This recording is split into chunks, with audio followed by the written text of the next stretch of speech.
Knicks 124. Can you talk about what is wrong with Omenihu? He's been terrible. Why do they keep putting him out there? So, JD, you've kind of pointed out that you say Omenihu, he had a slow start. He's kind of come on as of late over the last few weeks, but then there's a lot of criticism on him, and I don't know why. But what have you seen from Omenihu? Because I think people are kind of looking at PFF numbers, and I don't think his numbers are that high.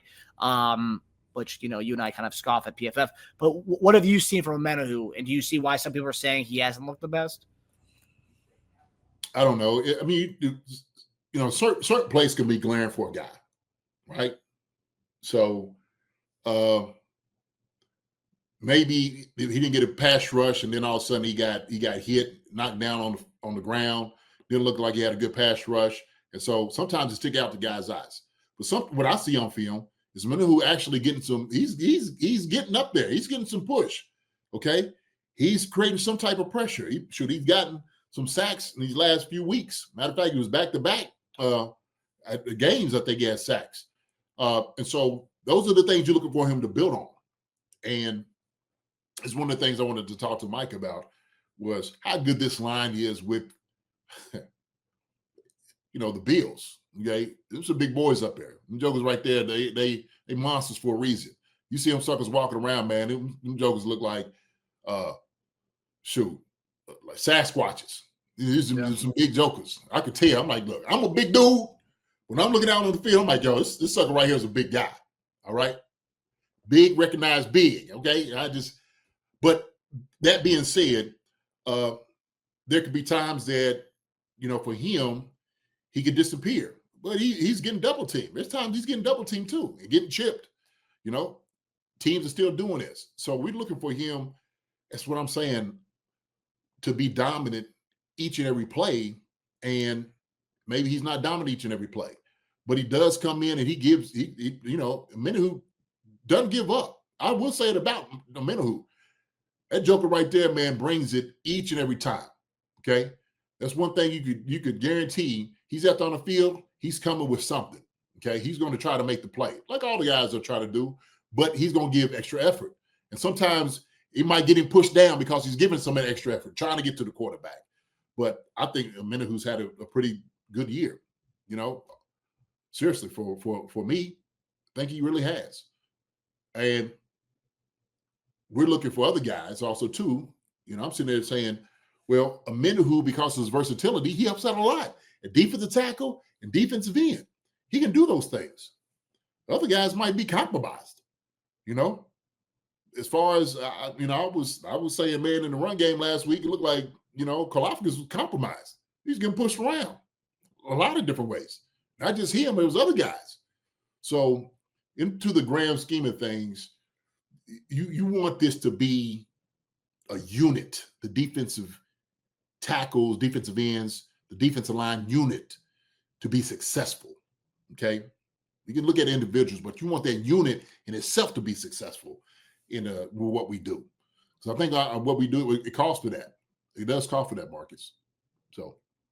No, I agree. I mean, like we always talk about Jones getting triple teamed and double teamed. Other people got to do stuff because that's another thing. Jones getting killed from fans because they're posting his PFF grades saying it's the worst grades he's had in a long time. But again, it's tough to do stuff when you're just getting, it's exhausting too. You're getting triple teamed all game long. It's exhausting. Come on. He's not getting any younger on top of getting triple teamed every year. So, I mean, it's taking years off his life, poor guy. Yeah. We asked a guy to put a cape on week in, week out. And he is, without a doubt, we looked at the diagram. Chris Jones gets double teamed more than any other player out there. And he's alone, Marcus. There's like nobody else around him in that. That's who Chris Jones is. And they know what you need to do. You need to attack Chris Jones to be successful. And I'm going to tell you what, as an offensive player, you put a hat on him, you stop him, okay, it's going to give you a good chance, all right? Because he cannot be that factor that beats you. He can't. So, yeah, you mentioned double teams, but shouldn't that mean someone else should be getting home? It does. Everybody else has a one-on-one. Knicks, 124? Yes. It means somebody else needs to win. You need to win your battle.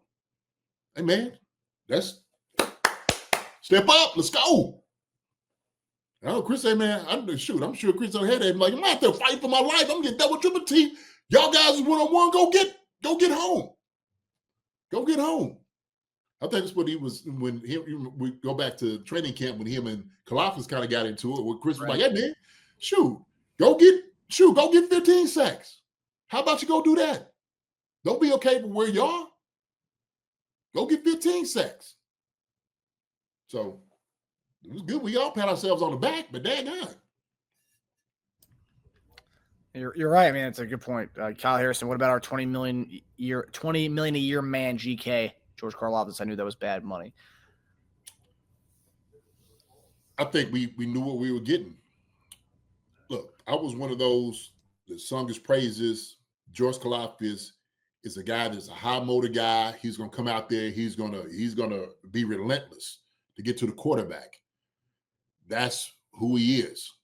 And what I wanted to say is I wanted to see George Karlaftis this year just went off the beginning, off the start. With a quick little move, get around the defensive end, the tackle, and make a sack. We wanted to see more of that, right? As opposed to falling into a sack. But that relentless spirit that he has, okay, and passion he brings to the game, that's what we bought. That's what we invested in. All right? That's it. Is it things are relative? Is it bad money? I don't know. Not for what we asked him to do. I think the Chiefs are fine with that.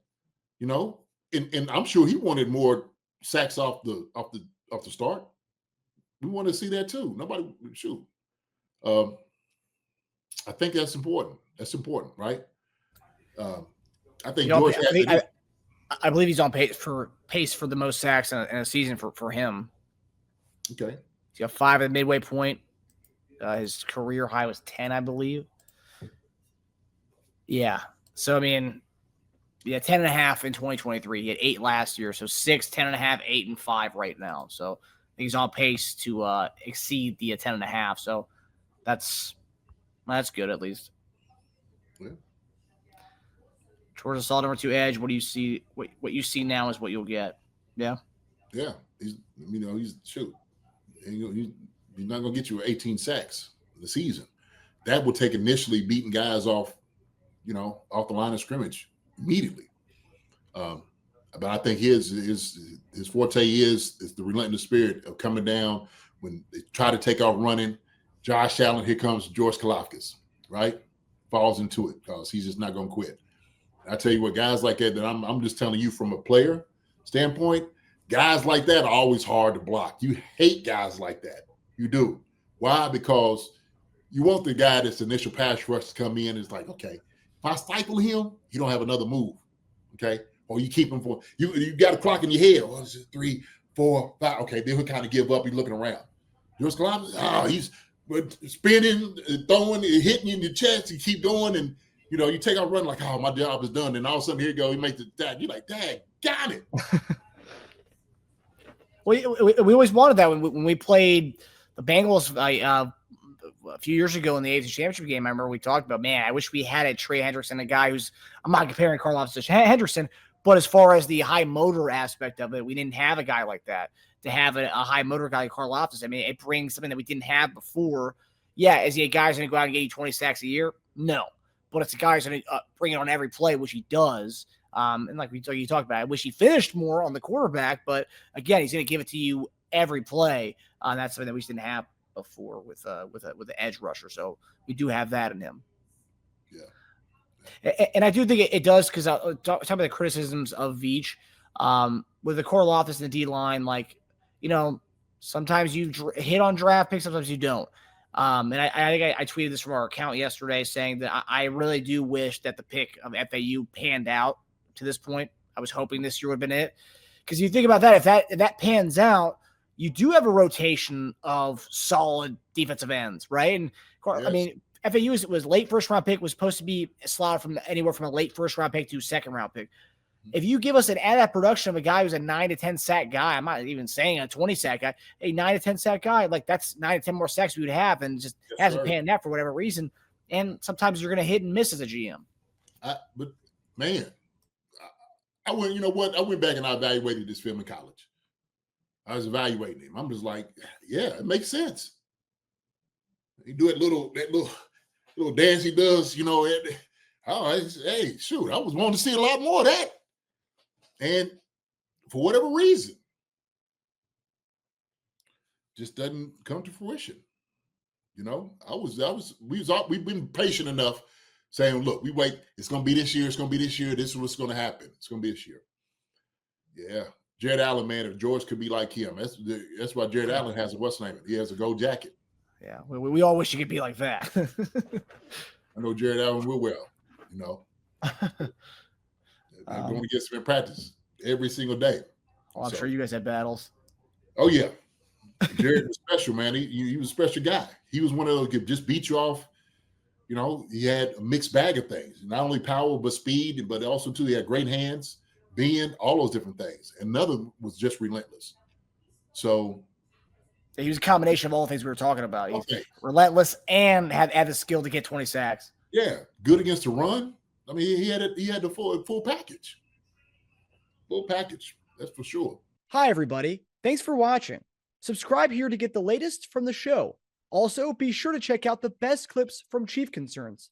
And if you prefer to listen to the show, subscribe and follow us on Apple Podcasts, Spotify, and anywhere else you get your podcasts.